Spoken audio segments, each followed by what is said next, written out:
Hello, everyone. Let's talk about rhetorical analysis.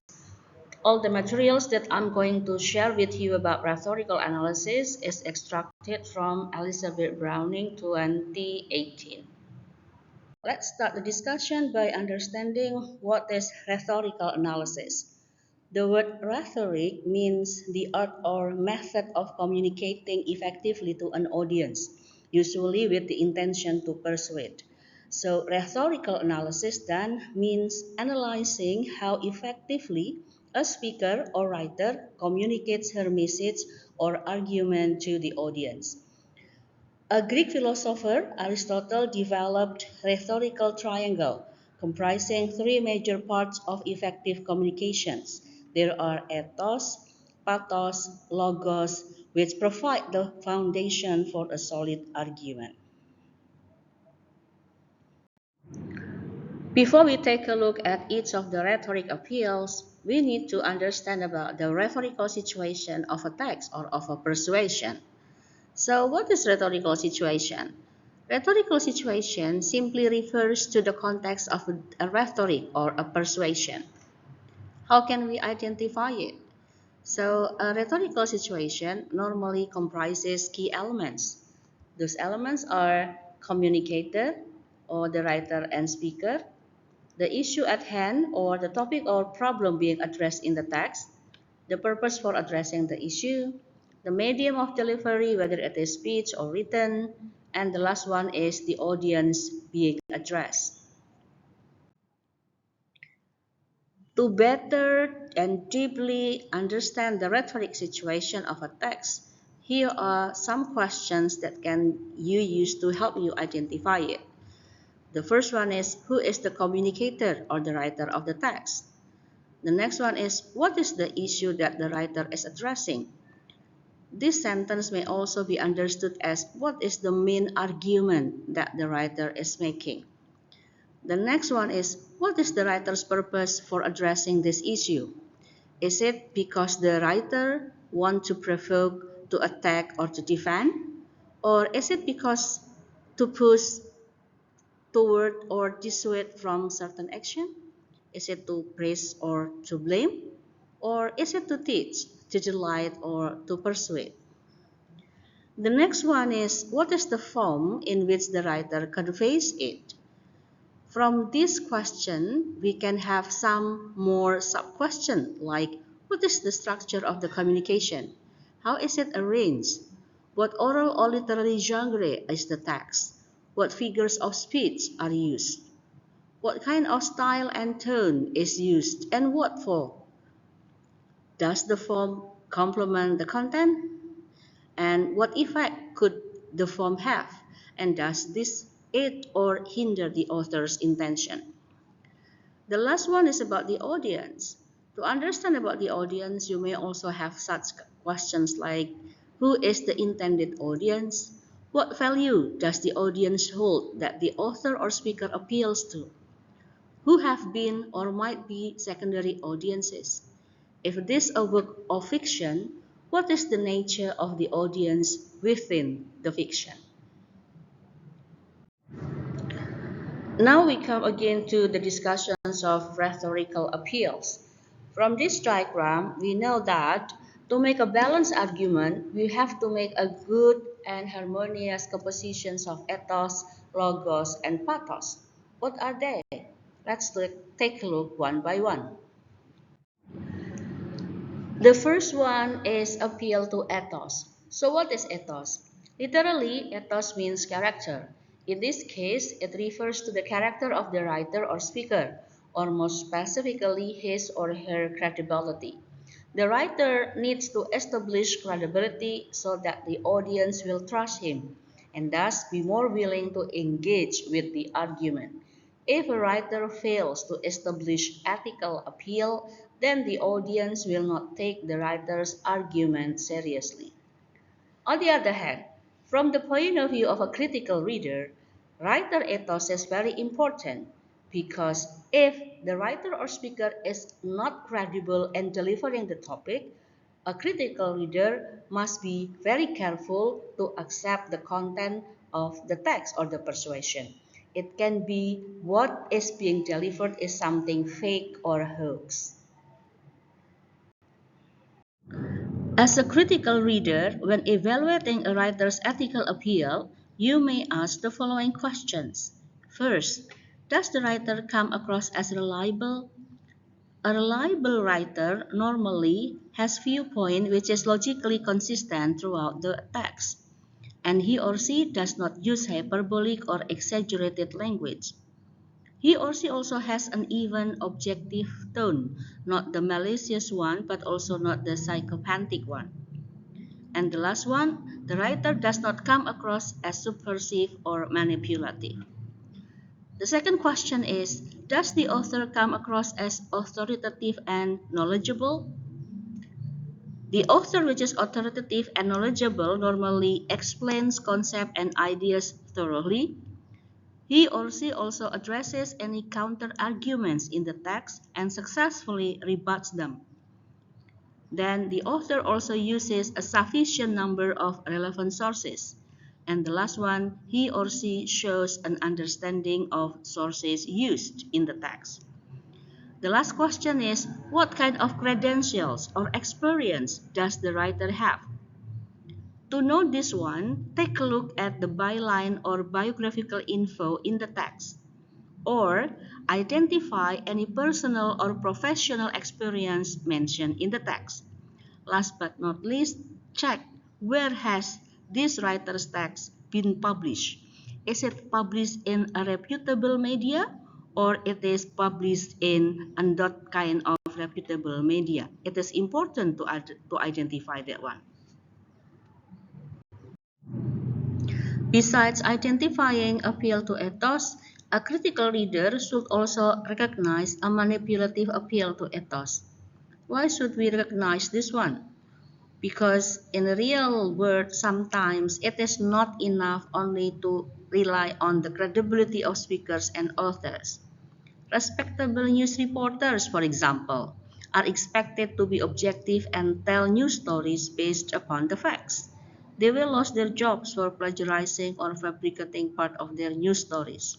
However, in 2010, there was a report that Jane Cook's Pulitzer Prize was revoked after it was discovered that she made up Jimmy, an 8-year-old heroin addict, in one of her news reports.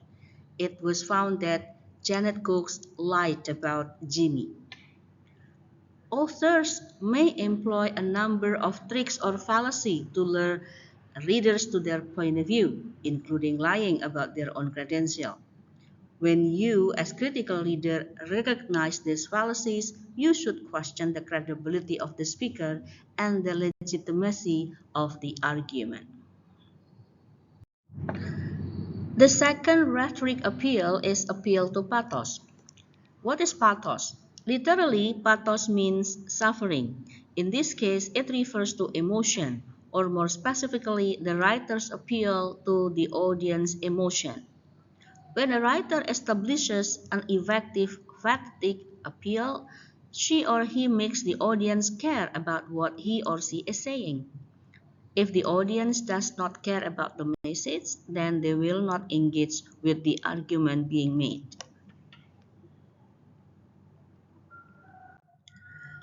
As a critical reader, when evaluating a writer's pathetic appeal, you may also ask the following questions. Does the writer try to engage or connect with the audience by making the subject matter relatable in some way?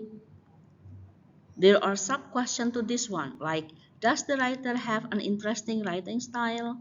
Or does the writer use humor at any point? Does the writer use narration such as storytellings or anecdotes to add interest or to help humanize a certain issue within the text? Does the writer use descriptive or attention-grabbing details like photos, caricature, diagram, picture? Are there hypothetical examples that help the audience to imagine themselves in certain scenarios? Does the writer use any other examples in the text that might emotionally appeal to the audience? Or are there any visual appeals to pathos, such as photographs or illustrations? Again, as a critical reader, Besides identifying appeal to pathos, you also have to recognize the manipulation to pathos. Up to a certain point, an appeal to pathos can be a legitimate part of an argument.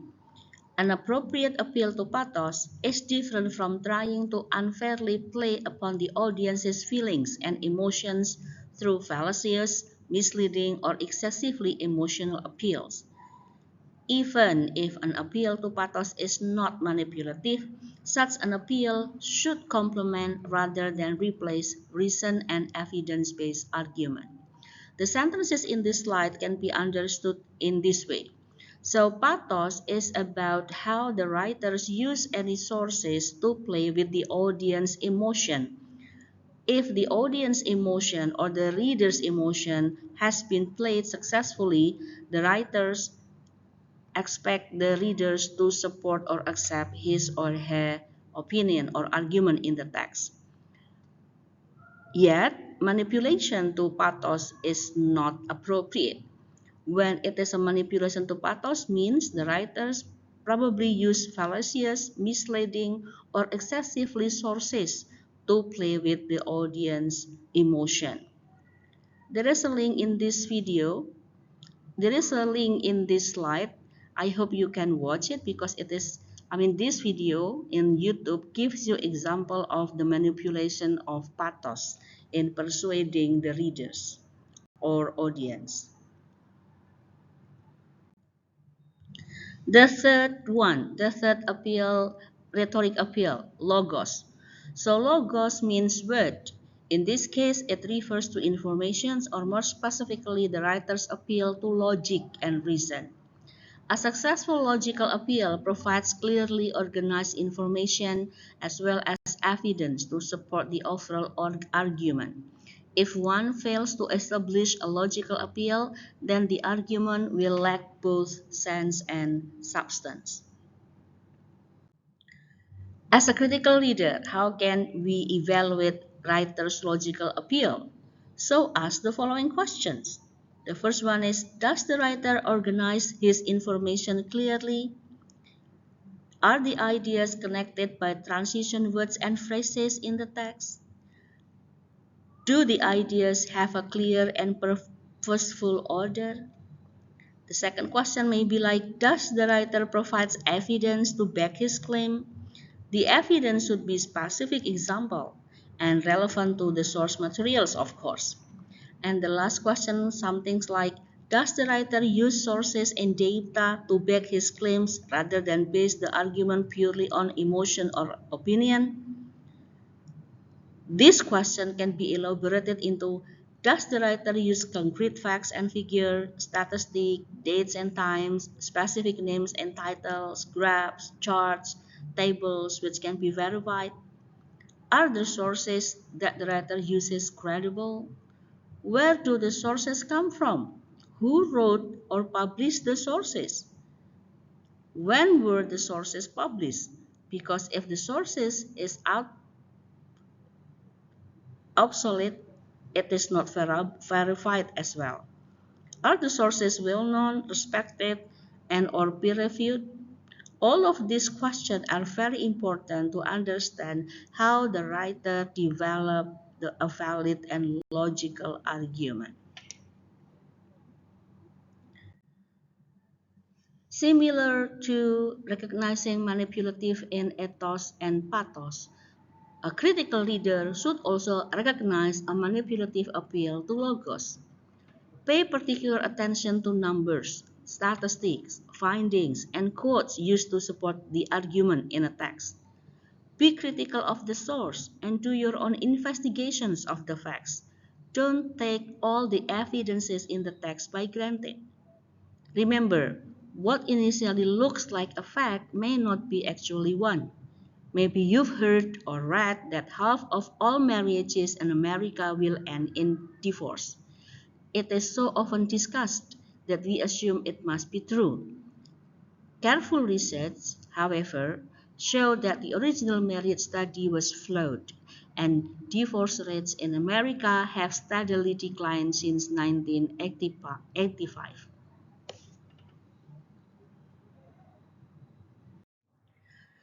Next is appeal to kairos. Literally, kairos means the supreme moment. In this case, it refers to appropriate timing, meaning when the writer presents certain parts of her argument as well as the overall timing of the subject matter itself. While not technically part of the rhetorical triangle, it is still an important principle for constructing an effective argument. If the writer fails to establish a strong chaotic appeal, then the audience may become polarized, hostile, or may simply just lose interest.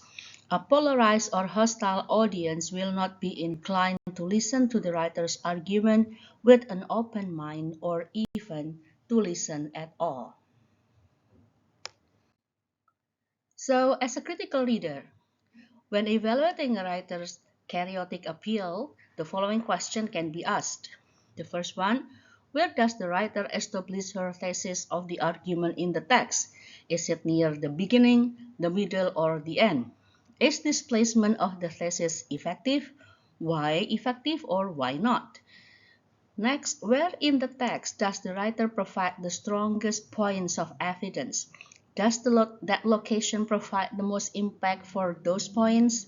And the last question is the issue that the writer raises relevant at this time, or is it something that no one really cares about anymore or needs to know about anymore?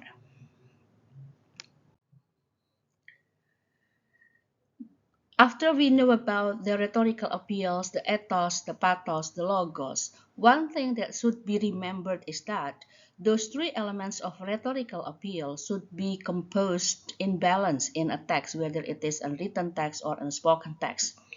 An unbalanced argument normally resulted from the unbalanced or unharmonious relationship between logos, ethos, and pathos in a text, like which is described in the diagram.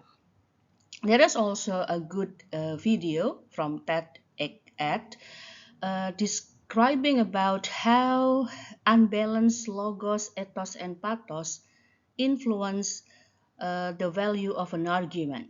Please click the link below to direct you to the example of the unstriking balance of logos, ethos, and pathos and the effect to the argument in the text. Okay, well, that's all the discussions about rhetorical analysis. Thank you for your attention.